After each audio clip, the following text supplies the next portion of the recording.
I've gotten all these 9, no, not 9, sorry, 4, 8, 12 guys pause at the same point in time in their delivery. And that is as soon as the front foot has hit the ground, which we call this position front foot strike.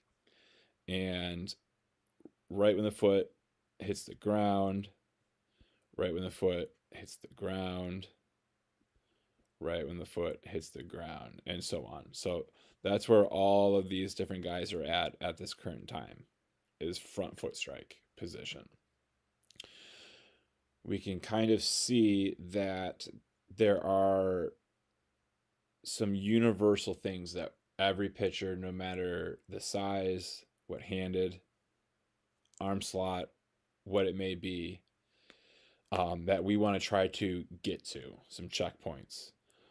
One is at front foot strike is the very first time that our hand, our throwing hand, has flipped up, or the hand has gotten above the elbow. And at this point in time, we're looking for the ball to be facing the same direction our chest is. So for lefties, that'd be ball facing first base. Righty, that'd be balls facing third base. We're also looking for our glove to be about like percentage wise, depending on how big of a path your glove took. We're like 70-80% of the way with that glove in its finish. And as we can see here, every one of these guys' gloves is within its body, within their body, right? Within their body. Maybe the elbow's outside, but the glove is within the body. The glove is within the body. Another thing we can see is with a lot of these guys is that we can still see the baseball at front foot strike on their backside, on their backside, on their backside. Still slightly on the backside with Cueto. Same with Charlie Morton down there. Another thing that we can see is belt buckles. I see a whole lot of belt buckles facing us, the target, the catcher. And in order for that to occur, we need the back hip to have been driven forward. All right, we need the back hip, the back hips to start to come forward. And in order for the back hip to come forward, we need to have driven off of our back foot. We need to have driven off our back foot through our big toe, through the big toe, through the big toe, through the big toe. We're not lifting the heel up off the ground. We're like folding the foot over. Imagining that our base of our foot has Velcro on it and we're stuck to another sticky side of Velcro. And we're going to peel our foot off by taking like the outside of our foot and peeling it forward, which then helps bring our knee in, which helps rotate our knee and our foot, and our hip then gets to go forward. So you kind of take that thought process and see how he's kind of peeling it off the ground while thinking, keep my big toe on the ground so everything can fold over my big toe. Over my big toe. And when it gets over the big toe, that's when we can start to see the back hip. And if we do that with Reggie, can't see the back foot as well. Okay, here we go. I can see it better here. He's trying to peel it off the ground. Peel it off the ground through what? Through that big toe. And here comes that back hip. Here comes that back hip. Here comes that back hip into front foot strike. Who else's foot can we see? Okay, we can see Ramon's. Same thing. He's trying to peel that foot off the ground, not lift the heel up, but he's trying to keep the heel on the ground for as long as possible. So then he can roll over the big toe, which then brings that back hip forward. Back hip starting to come forward. Back hip starting to come forward. Back hip starting to come forward. Keuchel, same thing. Peeling that back foot off the ground folding over the front toe, which brings that back hip forward. Chapman's one of the best at it.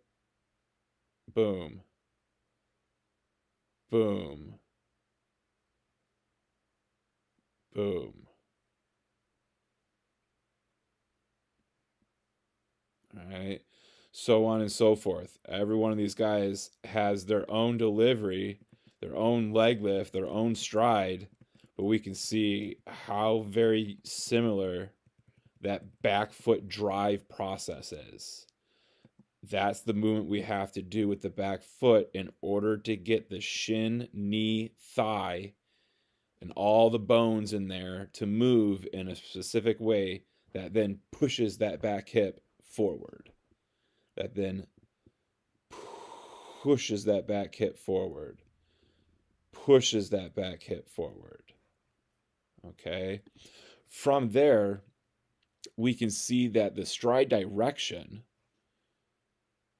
is very different from one another, right? Like we have like Sanchez, Ramon, Familia, all very similar positions with their stride. And then you got guys like Crawford, Chapman, Keuchel, who are kind of more slightly like this front foot's going towards like and lined up with like their back foot's toes, where like Sanchez, Ramon, and Familia's front foot is lined up with like their back foot's heel. And then you got guys who are even more extreme than that, where like Arrieta, Nathan Evaldi, Joe Kelly, Johnny Cueto, and Charlie Morton, where their front foot is striding in front of their back foot's front toe. So for the righties, third base side of their front or the back toe. So what's going to happen now, because each of these guys have all gotten the back hip to come through, all of their upper bodies are relatively in very similar positions, but their front feet are all in different spots. Like these three, same spot. 1, 2, 3, 4, same spot. And then, excuse me, these guys in their own spots. So like class 1, class 2, and then class 3, if we call it that. So what we have to think about now is all of the rotational energy of that back hip coming forward and this front hip opening up. That's rotation energy.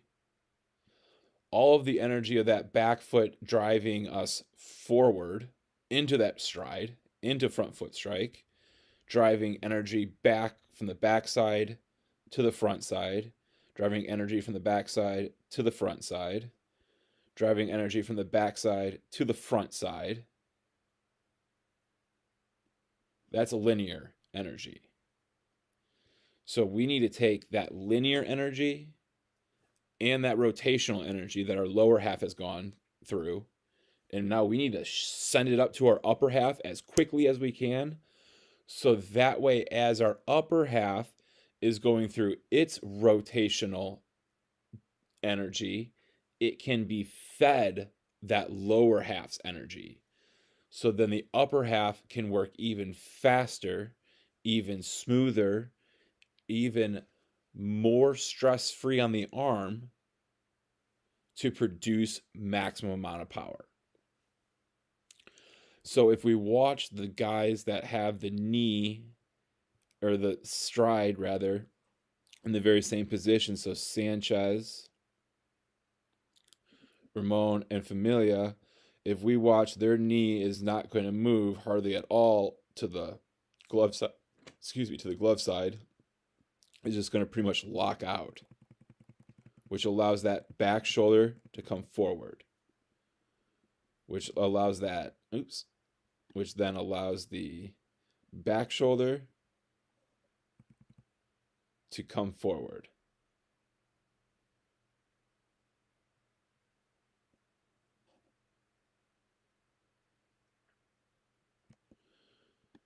Which allows the back shoulder to come forward.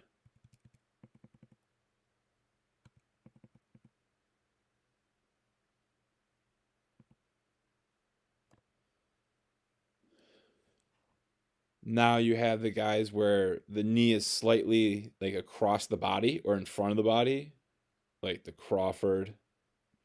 We will see as he rotates, the knee will slightly roll out, but then it'll quickly stop and lock out the same way these legs locked out. So Crawford is going to start to swivel out a little bit, and now it's not going to swivel no more. And it's going to just lock out so the back shoulder can rotate energy down and out in front. The same way. So Keuchel, we said, was in the same similar situation. We'll see his front knee slightly roll out. There's that slight roll out from there to there, but now it's going to lock out the rest of the way. Boom, boom, boom, boom, boom. We might see a slight little roll out here on Lester. Nope, it just held the whole time until it locked out. Chapman is probably not going to roll out at all. It's going to just lock out from there. Boom. Oh, little roll out, but then locked out from there.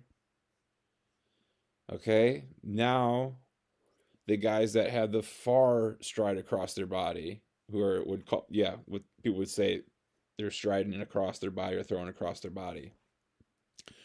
Watching what the knee does there, just stays in place. It's just locking out, and then his body comes through that leg or around that leg. Same thing, locking out, and then the body's coming around that leg or through the leg. Joe Kelly, just locking out, and then coming through that leg or around that leg. Cueto is just staying. Oh, that doesn't go much further. Sorry. Wish I would have known that. Charlie Morton doesn't go anywhere, just locks out. So you can rotate around it or through it. Okay, so with those thoughts in mind about the things we're looking for at front foot strike and what that then allows our body to do after while we throw the baseball, we will then get you guys into your front foot or show you what you guys look like at your front foot strike position after one more time of getting to see again what these positions look like at front foot strike, which again is the moment that front leg or your stride leg, your leg lift leg makes contact with the ground.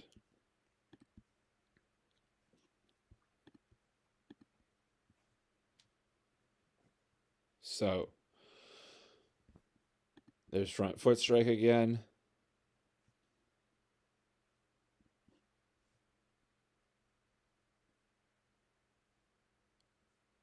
Glove by body. Looking to have arm back behind head, if not even to behind our back. We're looking to see belt buckle and most importantly, that back hip coming forward or through. The reason it's come forward or through is because the back foot has turned over and rotated and driven away or peeled away from the pitching rubber. And then we want to make sure that that front knee, when it lands, the position it's in, depending on where the front foot lands, if it's straight in front, like tier 1 over here, like we said, then it just locks out. Locks out.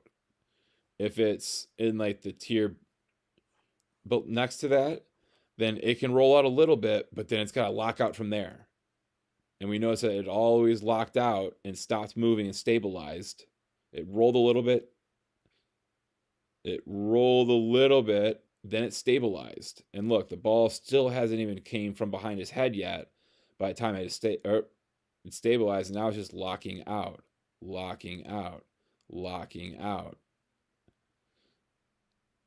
Or if we're way across our body, we have to just straight lock it out from there and really make sure that we can get that back hip to keep continuing to come through.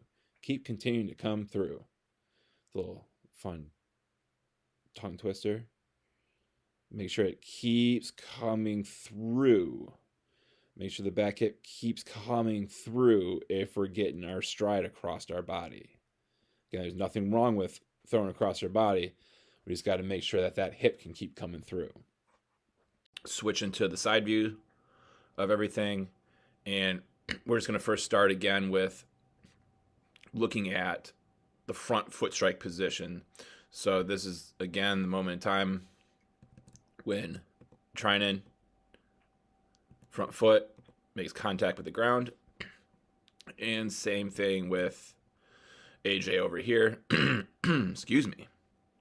Once that front foot gets settled on the ground and the knee braces that weight, and we can see that back foot position and how it's driven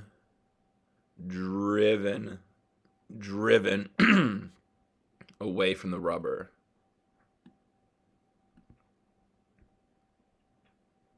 How that back foot is driving away from the rubber, which pushes that back hip forward, which pushes that back hip forward at foot strike, forward at foot strike.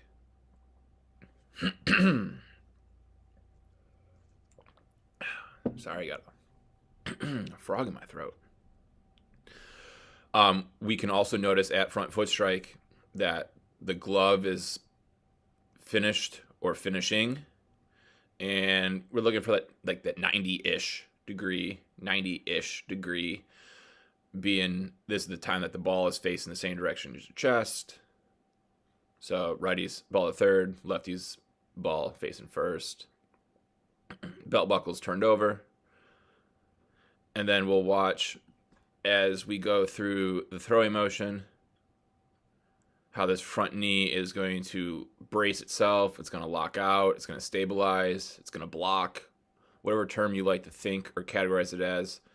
But that leg goes from a bend to no bend, from a bend to no bend,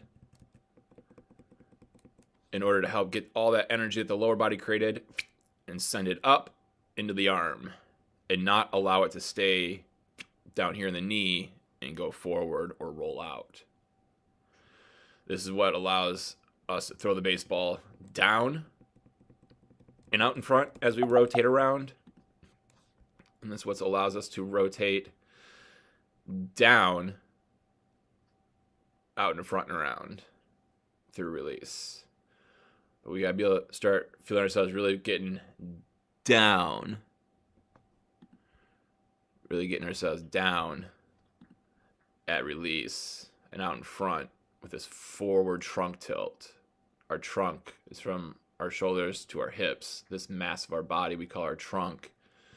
We want to be taking our trunk at foot strike is usually pretty close to up and down, and then we got to use our trunk to accelerate this throw down and out in front. When that foot lands in ground at front foot strike, we're usually more up and down. We need to use that trunk to send that ball down and out in front.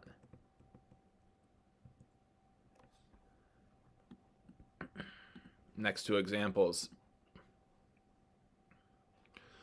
Oop, I didn't get Chapman at front foot strike yet. My bad.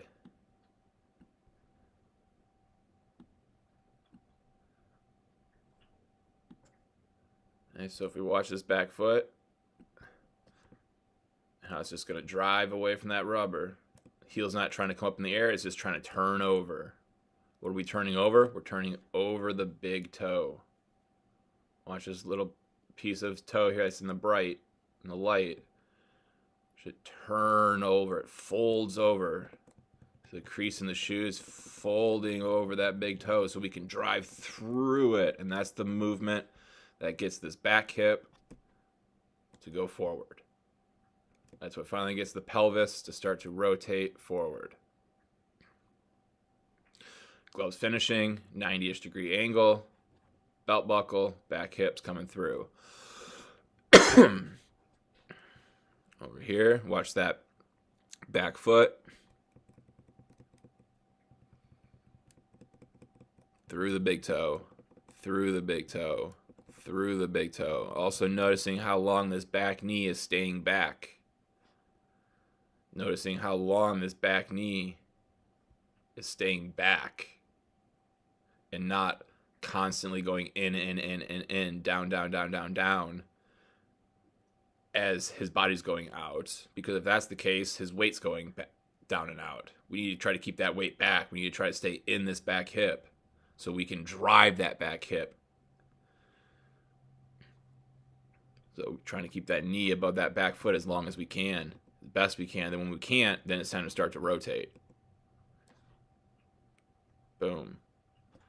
So then now the knee is strong, and we can see how it's locking out, locking out, locking out.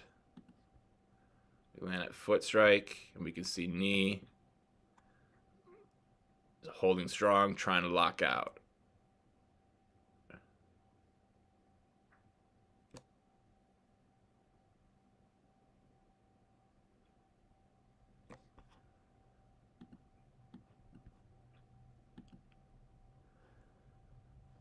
Okay.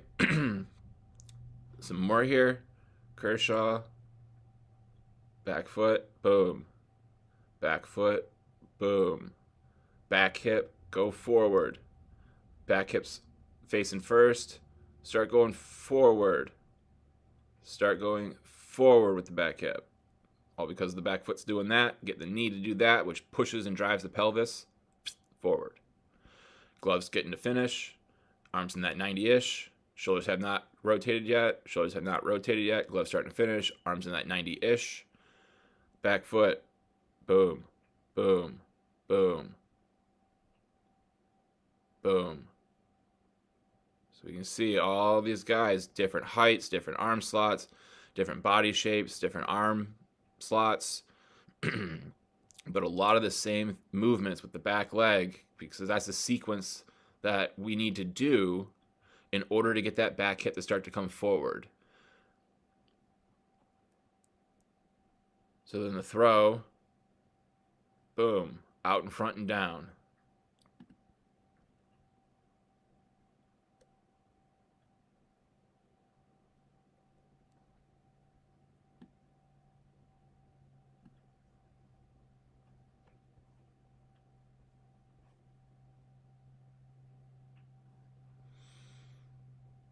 Okay.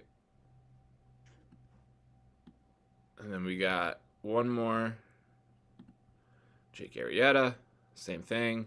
Back foot, 90-ish degree. Glove finishing. Belt buckle, back hip getting forward. We take that back. We watch the back foot. Boom.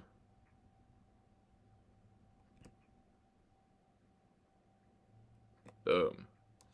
So then he can release down and out in front. Leg locking out. Front leg locking out. Front leg locking out. Front leg locking out. Boom. And then now you guys can see your positions at front foot strike, both from the front and from the side. I'll give you a moment just to kind of take in what you see compared to what you just saw, what you just heard talk about with the front foot strike position, and now the front foot strike position and how you look.